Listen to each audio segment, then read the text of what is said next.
Hello, and welcome to another segment of Smoke Signals. I'm your host for today's show, Lieutenant Chris Taylor from the LaGrange Fire Department. We have a great show lined up today concerning the LaGrange Fire Department. So stay tuned, because you're about to watch Smoke Signals.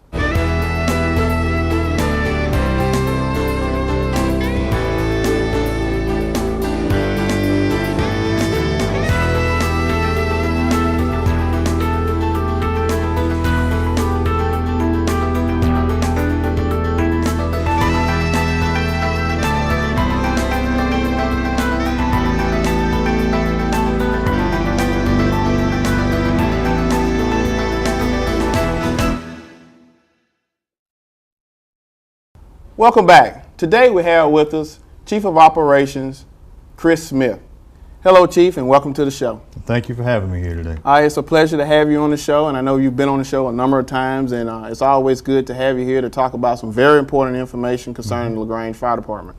I'm here to serve and willing to give you any information you need. All right, and we don't have to go into your background. You've been on the show a lot, but I did want to highlight that you are the Chief of Operations for LaGrange Fire Department, and you also serve as the Fire Marshal for the City of LaGrange. That is correct.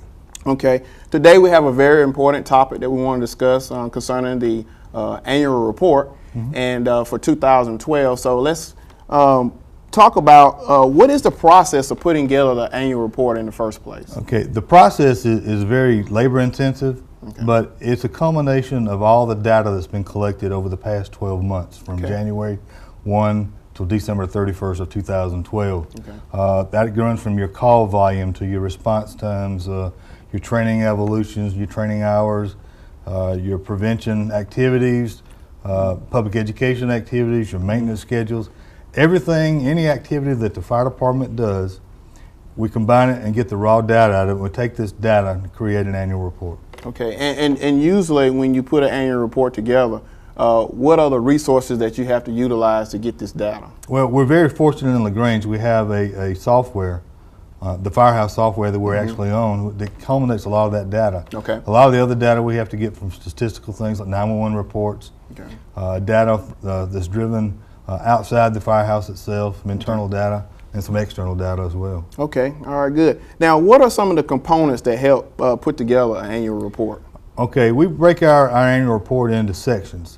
And the first part of it is an overview. An overview of the department. I even include our past and where we're at right now. And then we get into the overview of our major accomplishments of 2012, some of the major issues that occurred and things that we've done. Then I break down each division. The operations division, I break it down. The training and EMS division, break down the fire prevention division, break down the maintenance division. And that gives you everybody an idea of what each department, each division is doing, because we're all in this together, and one plays off the other. Okay. Now, if you had to choose out of the different divisions of the annual report, what would you say would be your top 3 most important divisions in that report? It's hard to say what are the top 3, but remember what I said, they all build off of each other. But the operations division is obviously the bulk of our workload. That's your response agencies, your response mode, and your non-emergency mode. That's where a lot of the activity is getting done. Then the next step would be, its importance would be your training in EMS, because that's what drives what you're doing. That's the training hours you're going to be getting, either in service or external service. Whether it be your college education, your EMS training, your EMT paramedic, your hazardous material. Everything is built into that, and that functions as part of your operations. And the next beyond that would be our fire prevention side. Now, when you say fire prevention, it's not just inspections, because there's more components to fire prevention. The inspections are one, investigations are another, public education is another. There's a whole series of things which help drive the operations side to get things done. So they all build on each other. There's really not one that's more important than the other. And that's key, because when you talk about the training, of course, training is something that you always got to have, because it shows where your strengths and weaknesses are. And what improvements you need to make in the coming years or in the first 6 months or quarterly. And then as far as the public education side of it and the prevention side of it, you know, that is a huge undertaking because there are so many man hours that's got to be involved in that. And, you know, those things alone can be time consuming at times. They will, and they're also consumer driven too. Yes. The customers that are out there, which are the citizens of this community, are our customers. And we're here to serve them, so if there's a need, we find a solution to fit that need. Right. Whether it be from an education standpoint, whether it be from a code enforcement standpoint, whether it be from a operational standpoint, even something as simple as changing a battery in a smoke detector as a consumer or a customer need, and we provide those needs. Right.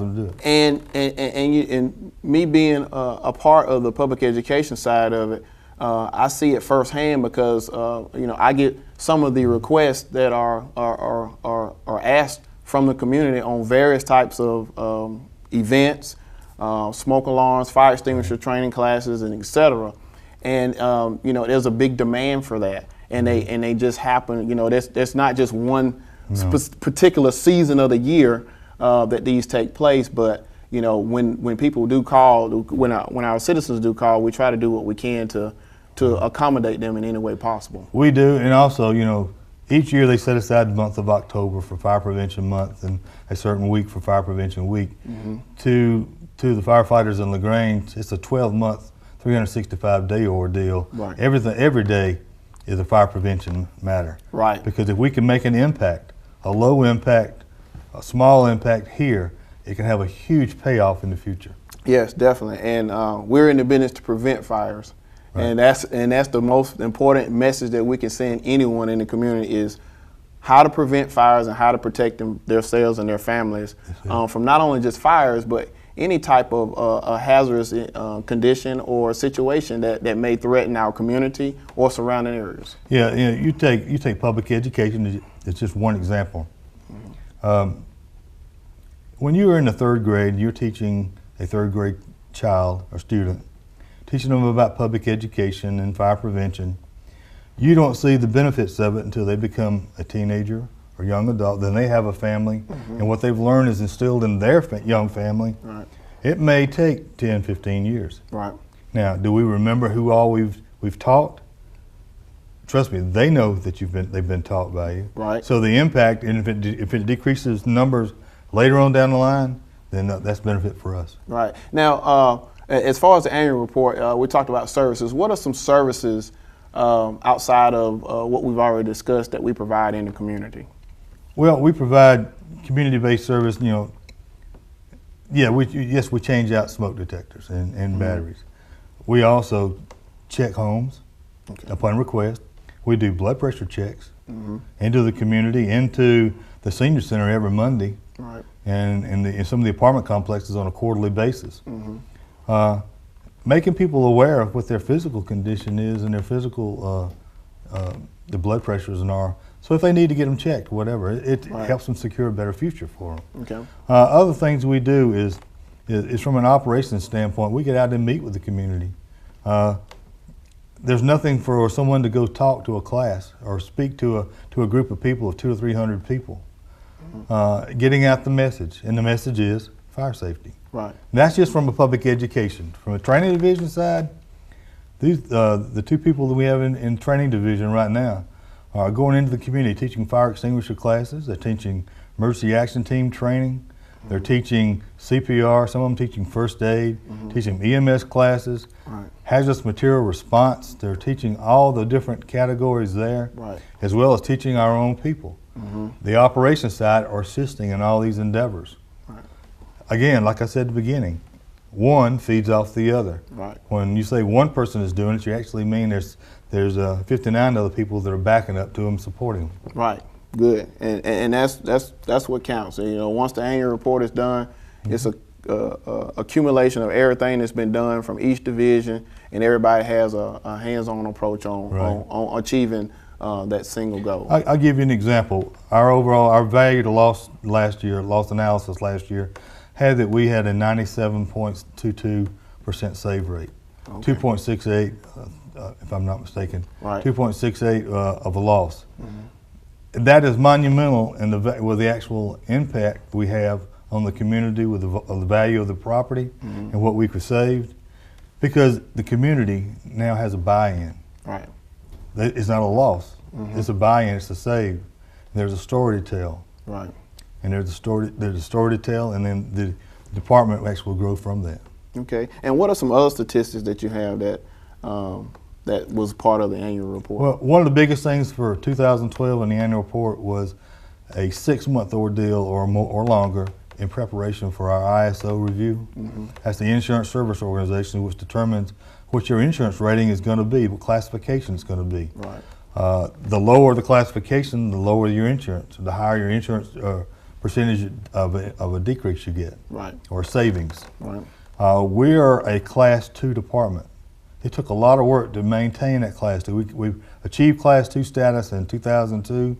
We've made a lot of changes over the years, and we maintained that Class 2 status even with our changes for 2012. And that's something that every individual in this department ought to be proud of. Right. There was a lot of work, and there was a lot of data that was gathered for that last year.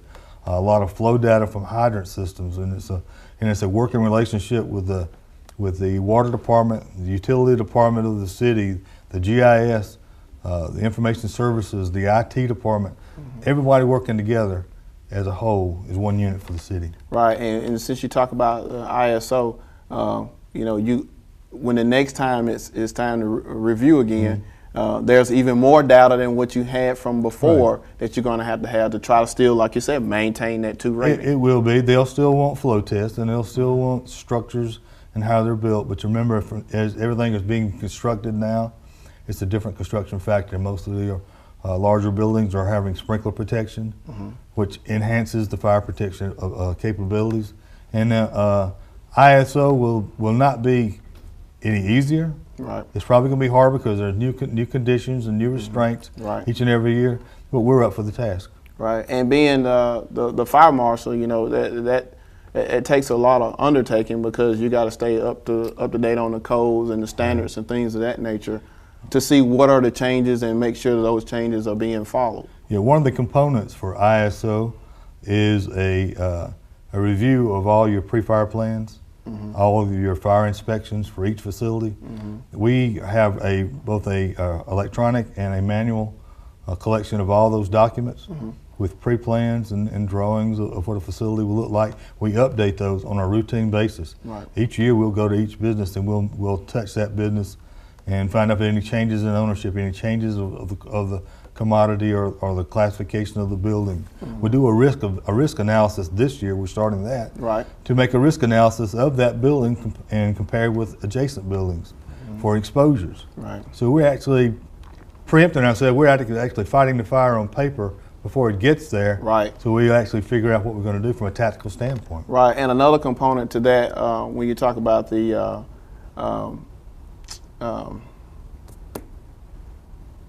companies going out and doing the pre-fire planning, contact information is very vital because that contact, you know, it can change from, you know, every 6 months or, you know, every other month or however. So being able to have, you know, adequate contact for those facilities is very, very vital to us. Yes, it is. And the biggest component about that is that as we update our equipment and as we update what's in the software we have with the update of the contacts and all that, our interface with 911 is going to be to the point where they can gather that information when we're on the call and make those things for us, expedite the time frame, and actually improve the relationship and improve the conditions on the fire ground. Okay, all right. Well, we just talked about a good mouthful of information there, but at this time we're going to take a quick break, and when we come back we're going to have more with Chief Smith of the LaGrange Fire Department.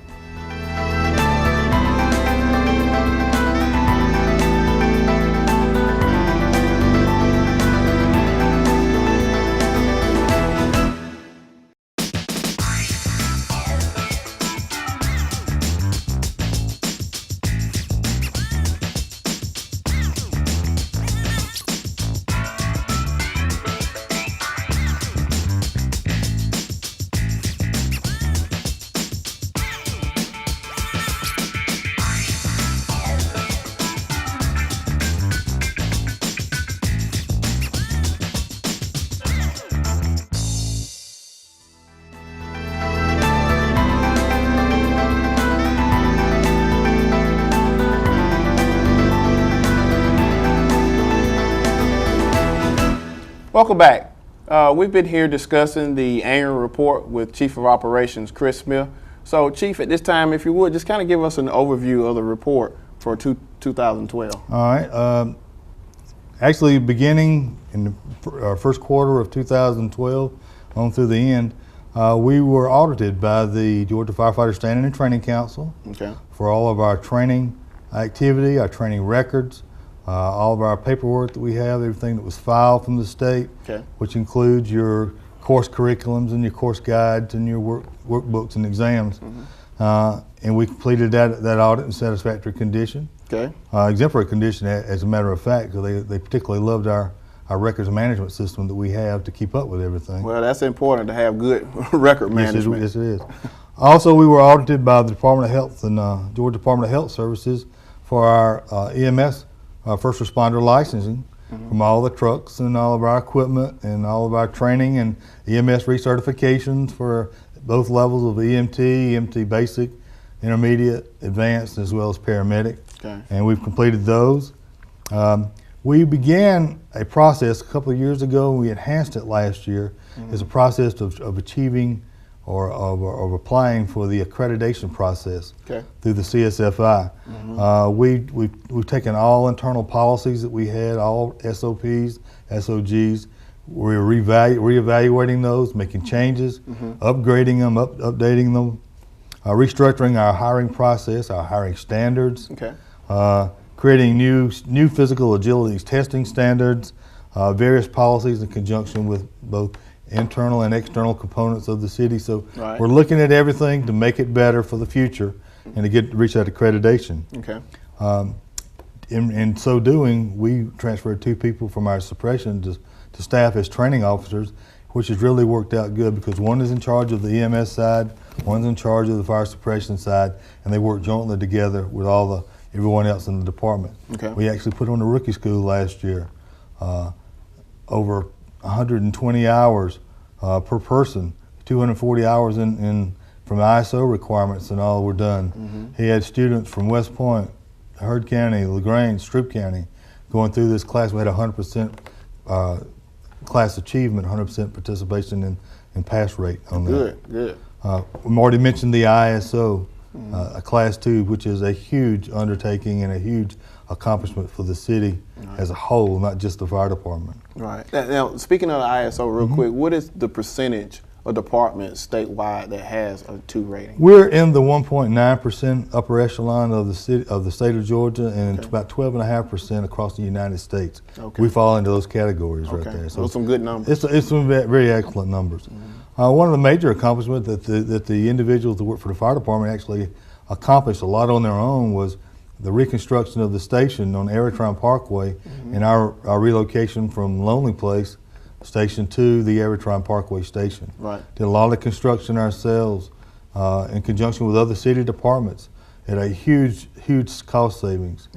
And it's worked out well. It's a very good station. You're assigned to that station. So you know it very well. So that is a monumental undertaking for everyone working together, all 3 shifts. Our maintenance division, we've revamped our maintenance division. Captains have now assumed the responsibility of different components. There's a captain that's in charge of all the hydrant system for the entire city. That goes from maintenance to flow tests to repairs and getting things done on them, painting, greasing and lubricating.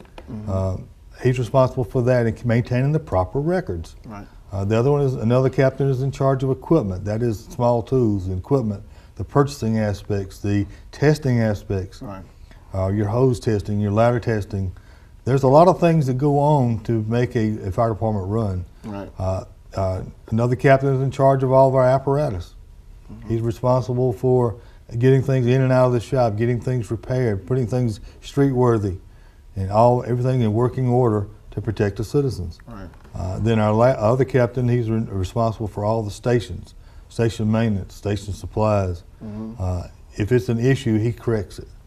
And he's got a monumental job as well. And all 4 of these individuals work together. They collaborate together. Their duties overlap with each other. And also on top of that, they're suppression officers. They are the incident commanders. So they're all doing this together. So it's a matter of people working together. We've rotated captains in and out of administration to teach them the finer points of purchasing and the finer points of administration in the fire department. Right. We've teamed up with Teen Maze as a program last year, right. And the year before as well. The MDA boot drives, the Georgia Firefighter Burn Foundation. Right. A lot of things. We're not an inactive department. We're very progressive. We don't sit back and wait. We're ready to take the very proactive on everything. We held our annual management retreat last year for 2 days. And that was a great retreat. Great retreat. Had some great outside speakers come in to talk to us about stress and stress debriefing, ethical considerations, forensic statement analysis. Oh yeah. Because it's important for us, because that's data driven. Exactly. How we do our narratives in the department. A lot of different things went on during the year, but that's just a major components of what we saw that happened for the LaGrange Fire Department in the past 12 months. Right. And you know, I heard somebody make the statement the other day. They said, "Where does all this time go?" And a lot of people don't realize it, but 12 months go by fairly quick nowadays. 12 months goes by fairly quick, and we have found the way to stretch 24 hours. So we make it happen. Right, right, exactly. Now, as far as the stations and territories, let's talk about response times. Okay. Our response time in 2011 was around 4 minutes and 21 seconds to each incident. Right. Last year we reduced that down to 4 minutes to 4 seconds. Okay. Now a lot of that was due to the fact that we actually went to the four corners of the quadrants of the city. We put stations, so we enhanced our response time.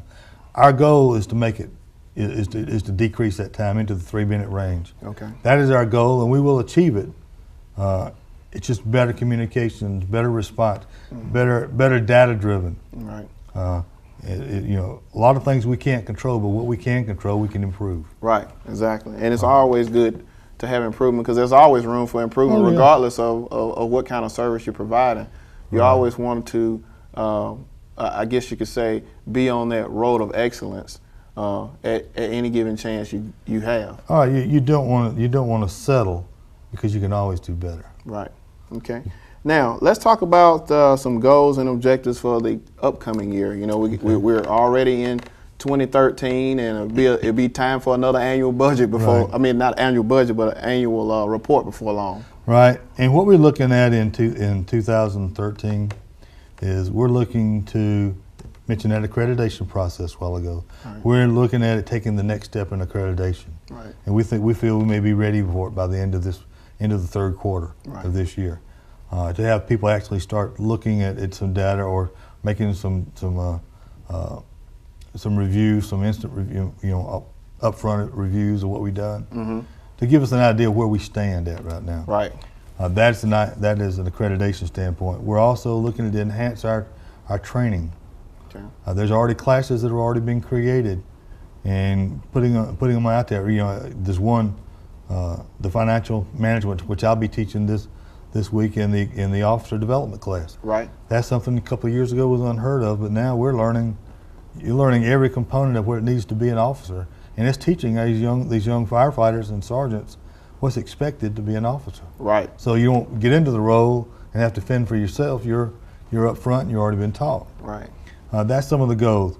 Other goals is to enhance the responsibilities at each station. Last year Station 4 led the way with all the responses, of course, with the downtown and all. This year, we picked up a lot of automatic aid with Troup County, so we have a better working relationship with the Troup County Fire Department. Right. We went through automatic aid training, which our training division and their training division put together. Right. And we work well. We've done over 350, 360 automatic aid calls already into Troup County in the past 12 months. Right. So it's a working relationship with Troup County to better the citizens. Right. Citizens are our customers. And we see Station 2 growing. We see Station 4 growing, and 3, we have automatic aid in that area. So we're expanding all the way out and providing services to the community regardless of where we're at. Right. That's some of just the basics of where our goals are all at. Right. And even though goals will change as the years and as the months and the days go by, because you'll see where there's something else that may come up that may be a goal that you hadn't even thought about. Oh yes, as time goes, you have to be able to adapt. You have to adapt to a change, adapt to a circumstance, overcome some problems. Right.